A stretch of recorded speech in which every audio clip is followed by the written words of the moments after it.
Olá, tudo bem? Então, irmão, eu vou hoje, a meditação de hoje vai ser falando sobre a morte, né?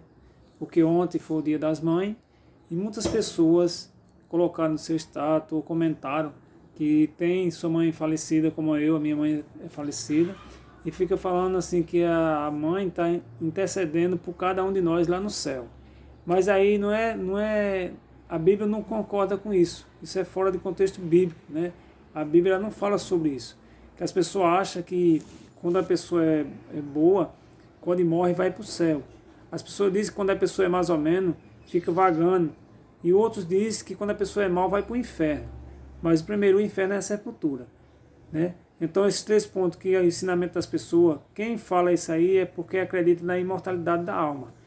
E a Bíblia diz que a alma, ela morre, porque a alma somos nós. Lá em Gênesis capítulo 2, versículo 7, diz assim, ó: Então formou o Senhor Deus ao homem do pó da terra, e lhe soprou nas narinas o fôlego de vida. E o homem passou a ser alma vivente. Então o homem passou a ser alma vivente. O homem não tem uma alma, o homem é uma alma vivente. Então nós temos que entender sobre isso, para que nós possamos entender aonde as pessoas, quando a pessoa morre, onde é que elas estão. Elas estão na sepultura, elas estão esperando o grande dia do Senhor, o dia da ressurreição, para que nós possa entender. Né? Diz aqui, ó, lá em Gênesis capítulo 3, versículo 19, diz assim: Do suor do teu rosto comerá o teu pão, até que torne a terra, pois dela foste formado, porque tu és pó, e ao pó tornará. Então nós somos pó e ao pó tornarão. Então, nós temos que entender, não tem essas ideias de que está no céu, está no inferno, não. Está na sepultura esperando a ressurreição em Cristo Jesus. Que existe duas ressurreições, como nós já estudamos sobre isso. Uma para a vida eterna e outra para a destruição. Certo? Diz aqui, em Eclesiastes capítulo 9. Eclesiastes capítulo 9.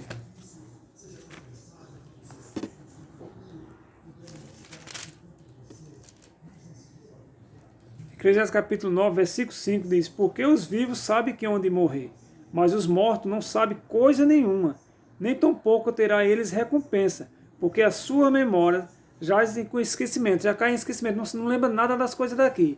E se você for lá para Jó, nós vamos entender aqui o que é que nós podemos entender aqui em Jó.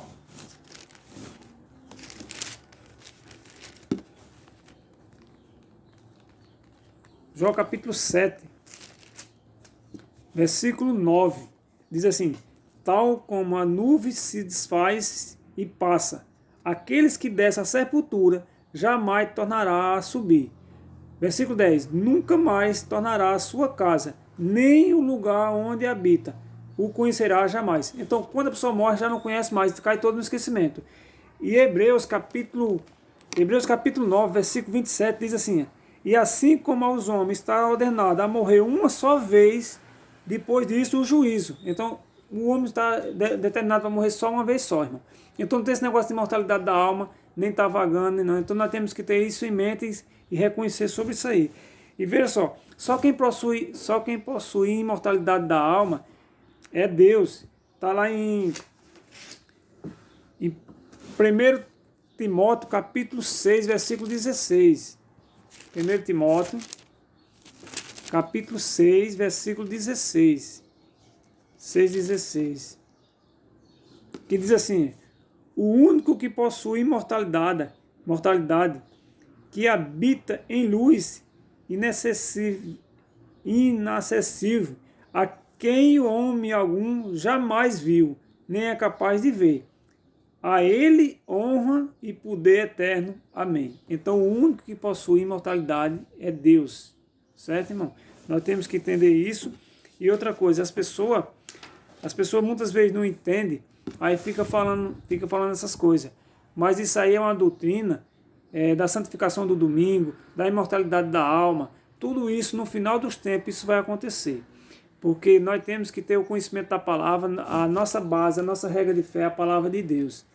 Então, muitas vezes, nós vemos coisas que não estão fora do contexto bíblico. Nós, como sendo cristãos, nós temos que obedecer a palavra de Deus, não doutrina de homem, nem pregador, nem pastor, nem padre, nem ninguém. Nós temos que acreditar diretamente na palavra de Deus, porque essa palavra, ela vai ter resposta para a nossa salvação, o que vai acontecer com cada um de nós.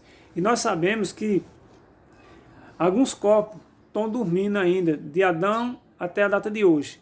Mas lá na Bíblia, lá em Mateus, fala que quando Jesus ressuscitou, alguns corpos ressuscitaram com ele. Mas a Bíblia não dá nome não, a Bíblia só dá nome de 3 pessoas que estão lá no céu. Enoque, Elias e Moisés, certo? Os dois, Enoque e Elias, ele foi levado para o céu. E Moisés, ele foi ressuscitado. Então, outro nome a Bíblia não dá. A Bíblia dá lá em Mateus capítulo 27, Mateus capítulo 27, versículo 52, deixa eu ver se é isso mesmo. Mateus 27, 52 e 53 diz assim: abriu-se o sepulcro e muitos corpos de santos que dormiam ressuscitaram. E saindo do sepulcro, depois da ressurreição de Jesus, entraram na cidade santa, apareceram a muitos. Então, irmão, nós vemos que muitos aí não dá nome de quem foi que ressuscitou. Então, quem morreu depois de Cristo, vamos para esse ponto, quem morreu depois de Cristo, todos eles dormindo. João, Pedro, Tiago, essas pessoas, esses santos, todos eles estão dormindo. Possa ser que tenha outra pessoa lá no céu depois que Jesus morreu, mas a Bíblia não dá nome. Então essas pessoas, nenhuma dessas pessoas estão intercedendo por nós, porque eles estão dormindo igual a qualquer um, igual a minha mãe que morreu, que ela está dormindo. Eu tenho a esperança de ver ela no céu, quando na ressurreição, né, quando ela ressuscitar, que a Bíblia diz que os justos serão ressuscitados primeiro, lá em 1 Tessalonicenses, diz assim, para nós entender o que é que a palavra de Deus diz. Então nós temos que estar bem preparados na palavra de Deus. A palavra de Deus diz lá em 1 Tessalonicenses, capítulo 4, versículo 16 e 17, diz: porquanto o Senhor mesmo, dada a sua palavra de ordem, ouviu a voz do arcanjo e ressoar da trombeta de Deus, descerá do céu, e os mortos em Cristo ressuscitarão primeiro. Então os mortos que morreram em Cristo ressuscitarão primeiro. Aí versículo 17 diz: depois nós, os vivos, que ficamos, seremos arrebatados junto com ele entre as nuvens, para o encontro do Senhor nos ares. E assim estaremos para sempre com o Senhor. Então nós temos que entender isso aí. Jesus Cristo, ele vai ressuscitar os justos, certo? E nós seremos arrebatados. Aí você pergunta, e os ímpios estão aonde? Quem morreu? Os ímpios que morreram vão ressuscitar depois de 1000 anos. Então, toda vez que você vai falar que as pessoas estão lá no céu, é bonzinho, Deus reservou um lugarzinho para ele, irmão, não tem nada de lugar reservado para ninguém ainda, enquanto não vier a sentença final. Enquanto Jesus não voltar e der a sentença para cada um. Então, ali vai ter um lugar, porque Jesus ele foi para o céu, sim. Quando ele, lá em João, capítulo 14, João 14 diz assim, ele falando para os discípulos, ele preparando os discípulos que ele ia subir, ele diz assim, não se turbe o vosso coração, crê em Deus, crê também em mim. Na casa de meu pai há muitas moradas, se assim não for, eu vos teria dito, pois vou preparar lugar, e quando eu for e vos preparar lugar, voltarei e vos receberei para mim mesmo, para que onde eu estou, estejais vós também. Então Jesus foi preparar lugar para nós, não foi levar ninguém para o céu. Porque se Jesus tivesse levado as pessoas que é bonzinho, morresse e fosse direto para o céu, Jesus vinha buscar quem aqui na terra? Quem é que Jesus vinha buscar? Então isso aí, irmão, mais uma vez, é fora, não tem base bíblica nenhuma e que nós possamos acreditar que nossos parentes que morreram em Cristo Jesus vão ressuscitar em Cristo para ir para o céu. Não é que eles estão lá no céu, eles estão na sepultura, eles estão dormindo, eles estão debaixo da terra. Eles estão esperando só o grande dia e a grande soar da trombeta, né? A trombeta de Deus vai soar para que eles possam ser ressuscitados. Então, irmão, essa foi a mensagem de hoje. Que Deus abençoe cada um de vocês. Acredite e se prepare numa vida eterna que Deus preparou para nós e Deus está chamando cada um de nós. Mas aí vai depender de cada um de nós, a escolha de cada um, certo? Então que Deus abençoe aquelas pessoas que estão assistindo e dê seu joinha, se inscreva no canal que todos os dias, o dia que eu puder eu vou colocar esse vídeo para vocês. Então nós pedimos isso aí sempre, em nome de Jesus. Amém? Que Deus abençoe a todos.